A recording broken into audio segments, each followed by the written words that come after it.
தினமும் ஒரு தேன்துளி. பின்பு இயேசுவும் அவருடைய சீஷர்களும் புறப்பட்டு பிலிப்பு செசரியா பட்டணத்தை சேர்ந்த கிராமங்களுக்கு போனார்கள்.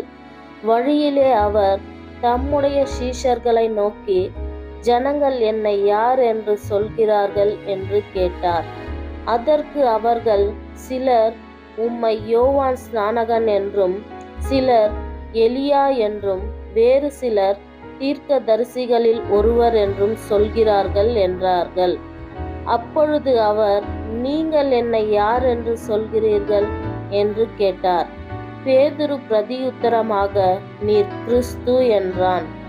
அப்பொழுது தம்மை குறித்து ஒருவருக்கும் சொல்லாதபடிக்கு அவர்களுக்கு உறுதியாய் கட்டளையிட்டார்.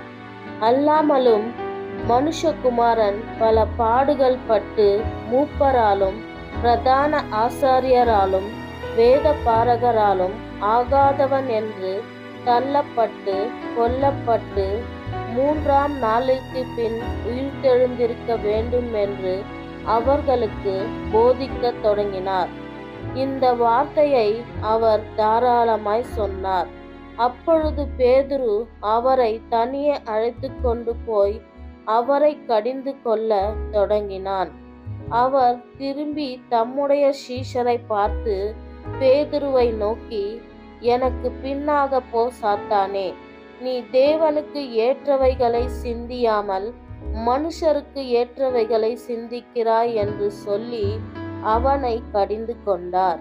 ஆமென்.